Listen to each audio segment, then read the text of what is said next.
제11장. 그러므로 내가 말하노니 하나님이 자기 백성을 버리셨느냐? 그럴 수 없느니라. 나도 이스라엘이니요 아브라함의 씨에서 난 자요 베냐민 지파라. 하나님이 그 미리 아신 자기 백성을 버리지 아니하셨나니 너희가 성경이 엘리야를 가리켜 말한 것을 알지 못하느냐? 그가 이스라엘을 하나님께 고발하되 주여, 그들이 주의 선지자들을 죽였으며 주의 제단들을 헐어버렸고 나만 남았는데 내 목숨도 찼나이다. 그에게 하신 대답이 무엇이냐? 내가 나를 위하여 바알에게 무릎을 꿇지 아니한 사람 7,000명을 남겨두었다. 그런즉 이와 같이 지금도 은혜로 택하심을 따라 남은 자가 있느니라. 만일 은혜로 된 것이면 행위로 말미암지 않음이니 그렇지 않으면 은혜가 은혜되지 못하느니라. 그런즉 어떠하냐? 이스라엘이 구하는 그것을 얻지 못하고 오직 택하심을 입은 자가 얻었고 그 남은 자들은 우둔하여졌느니라. 기록된 바 하나님이 오늘까지 그들에게 혼미한 심령과 보지 못할 눈과 듣지 못할 귀를 주셨다 함과 같으니라. 또 다윗이 이르되 그들의 밥상이 올무와 덫과 거치는 것과 부엉이 되게 하시옵고 그들의 눈은 흐려보지 못하고 그들의 등은 항상 굽게 하옵소서 하였느니라. 그러므로 내가 말하노니 그들이 넘어지기까지 실족하였느냐? 그럴 수 없느니라. 그들이 넘어짐으로 구원이 이방인에게 이르러 이스라엘로 시기나게 함이니라. 그들의 넘어짐이 세상의 풍성함이 되며 그들의 실패가 이방인의 풍성함이 되거든 하물며 그들의 충만함이리요. 내가 이방인인 너희에게 말하노라. 내가 이방인의 사도인 만큼 내 직분을 영광스럽게 여기노니 이는 혹 내 고륙을 나무쪼록 시기하게 하여 그들 중에서 얼마를 구원하려 함이라. 그들을 버리는 것이 세상의 화목이 되거든 그 받아들이는 것이 죽은 자 가운데서 살아나는 것이 아니면 무엇이리요? 제사는 처음 익은 곡식가루가 거룩한즉 떡덩이도 그러하고 뿌리가 거룩한즉 가지도 그러하니라. 또한 가지 얼마가 꺾이었는데 돌 감람나무인 내가 그들 중에 접붙임이 되어 참 감람나무 뿌리의 진액을 함께 받는 자가 되었은즉 그 가지들을 향하여 자랑하지 말라. 자랑할지라도 내가 뿌리를 보존하는 것이 아니요 뿌리가 너를 보존하는 것이니라. 그러면 내 말이 가지들이 꺾인 것은 나로 접붙임을 받게 하려 함이라 하리니 옳도다. 그들은 믿지 아니함으로 꺾이고 너는 믿음으로 섰느니라. 높은 마음을 품지 말고 도리어 두려워하라. 하나님이 원 가지들도 아끼지 아니하셨은즉 너도 아끼지 아니하시리라. 그러므로 하나님의 인자하심과 준엄하심을 보라. 넘어지는 자들에게는 준엄하심이 있으니 너희가 만일 하나님의 인자하심에 머물러 있으면 그 인자가 너희에게 있으리라. 그렇지 않으면 너도 찍히는 바 되리라. 그들도 믿지 아니하는데 머무르지 아니하면 접붙임을 받으리니 이는 그들을 접붙이실 능력이 하나님께 있습니다. 내가 원 돌 감람나무에서 찍힘을 받고 본성을 거슬러 좋은 감람나무에 접붙임을 받았으니 원 가지인 이 사람들이야 얼마나 더 자기 감람나무에 접붙이심을 받으리야. 형제들아, 너희가 스스로 지혜 있다 하면서 이 신비를 너희가 모르기를 내가 원하지 아니하노니 이 신비는 이방인의 충만한 수가 들어오기까지 이스라엘의 덜어는 우둔하게 된 것이라.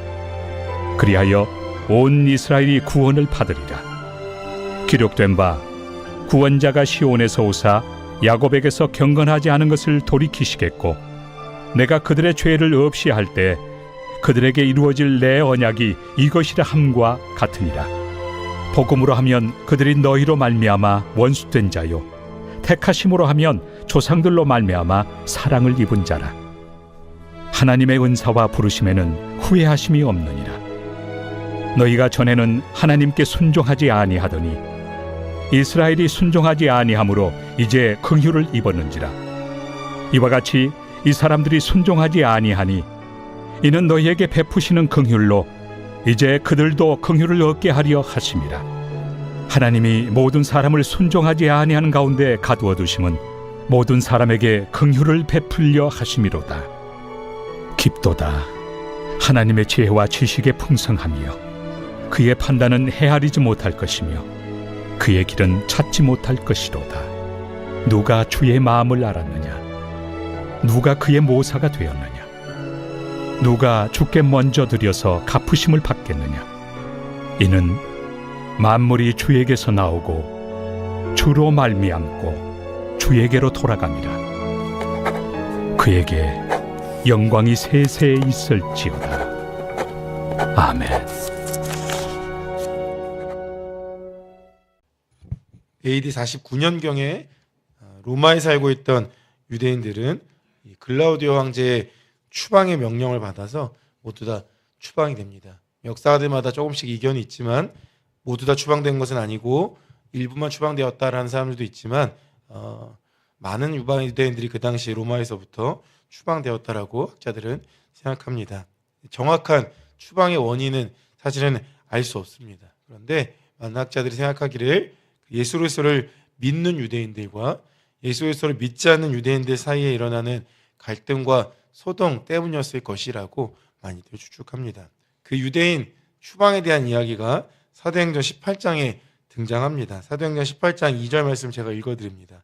아굴라라는 본도에서 난 유대인 한 사람을 만나니 글라우디오가 모든 유대인을 명하여 로마에서 떠나라 한 고로 그가 그 안에 브리스길라와 함께 이달리아로부터 새로 온지라 바울이 그들에게 가매. 이 바울이 브리스길라와 아굴라를 만나게 되었던 것도 로마에서 유대인들이 추방당했기 때문입니다. 그러다가 AD 54년경에 글라우디오 황제가 사망합니다. 그리고 저절로 자연스럽게 이 추방령도 완화되고 해제되어서 추방되었던 많은 유대인들이 다시 자신들의 삶의 터전이었던 로마로 돌아간 일들이 발생했습니다. 이러한 일을 겪으면서 로마에 있던 예수님을 따른 이들 가운데 많은 변화들이 생겼습니다.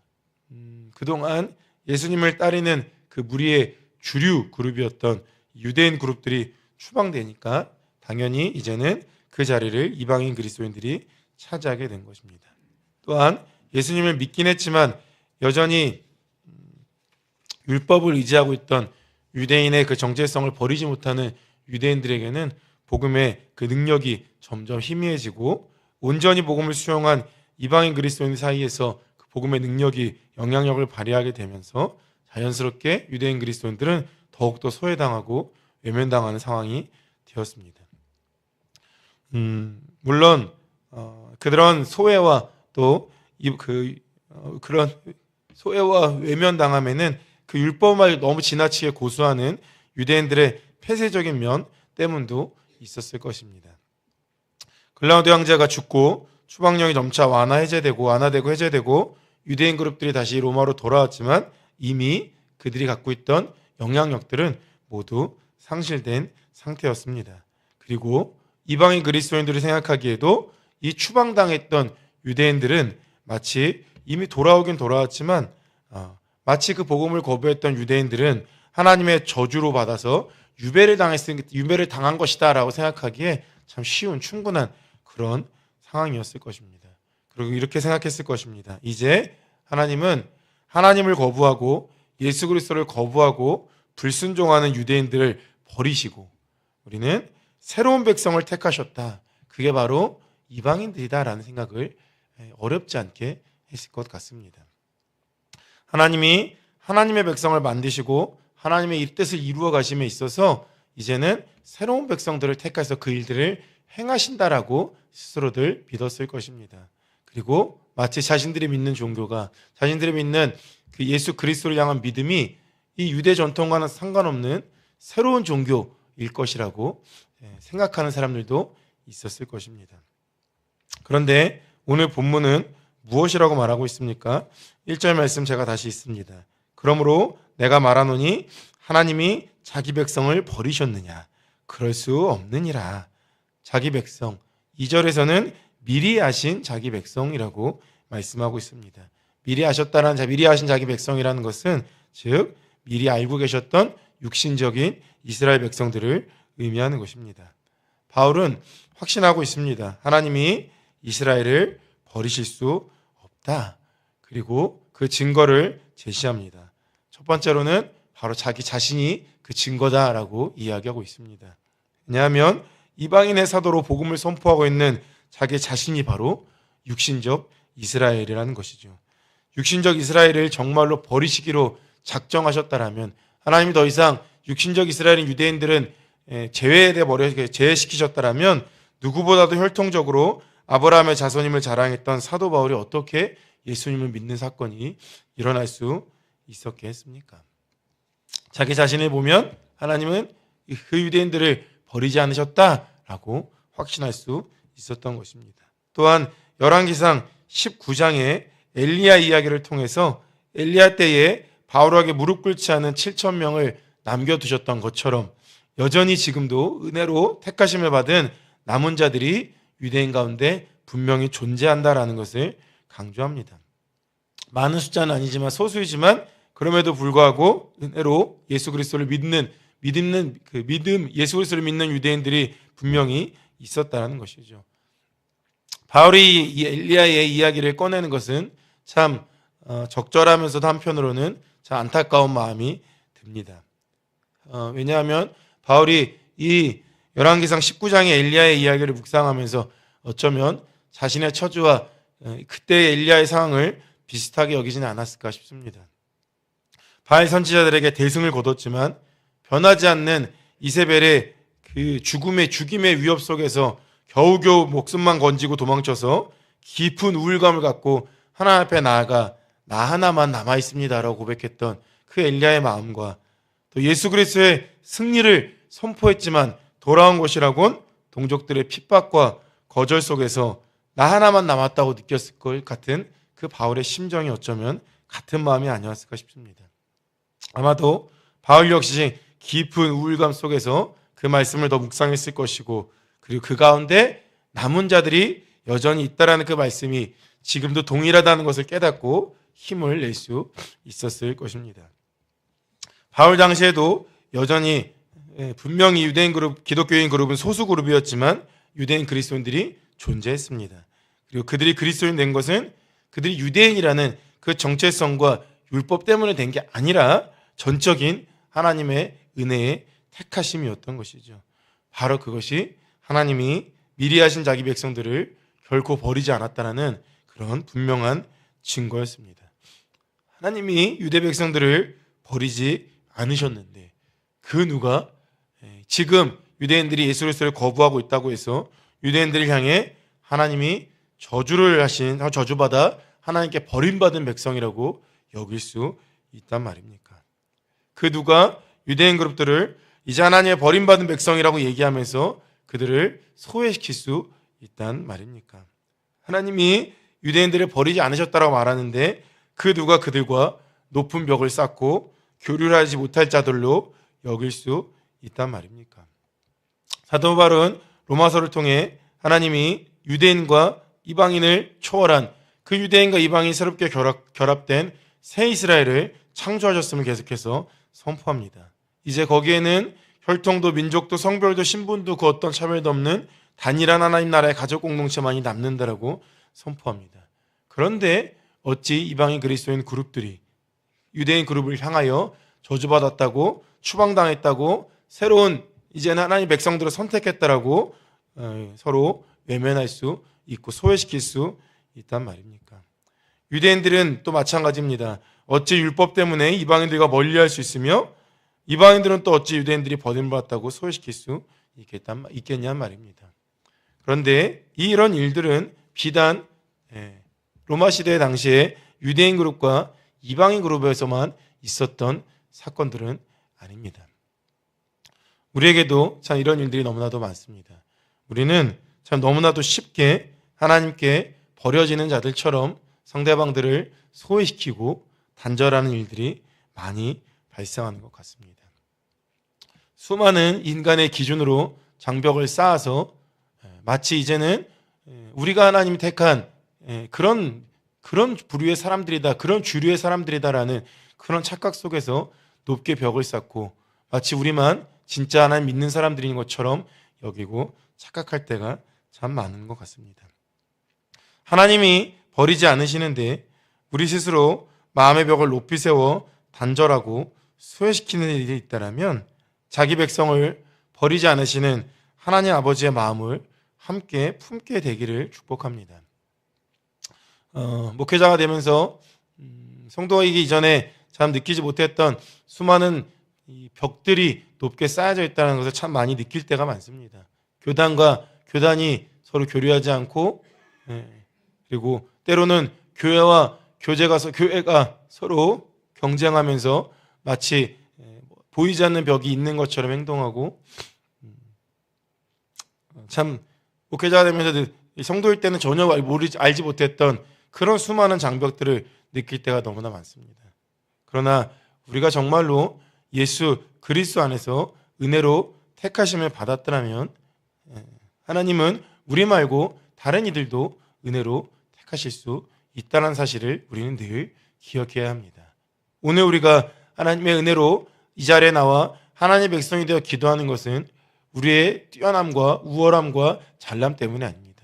그저 하나님이 우리를 긍휼히 여겨주셔서 은혜로 택하셨기 때문입니다. 우리는 그 누구도, 그 상대방이 누구든 간에, 그 그룹이 어떤 그룹이든 간에 우리가 그들을 하나님이 버린 자들처럼 소외시키고 외면할 수 있는 권리는 없는 것입니다. 하나님이 오늘도 그 은혜로 택한 자들을 여전히 남겨두셨습니다. 우리는 누가 그런 자들인지 다 알 수 없습니다. 우리는 하나님의 그 은혜의 마음을 품고 서로를 향해 친교의 손을 내밀며 우리 안에 높여지 세워진 벽들을 허물어가며 정말로 복음의 능력이 무엇인지를 경험하고 복음의 능력을 세상 가운데로 흘려보내는 소풍의 성도님들 되시기를 예수님의 이름으로 축복합니다. 기도하겠습니다. 주님 감사합니다. 하나님, 복음은 우리로 하여금 하나님의 은혜를 가르치시는데 우리는 때로는 그 은혜를 너무 쉽게 잊어버리고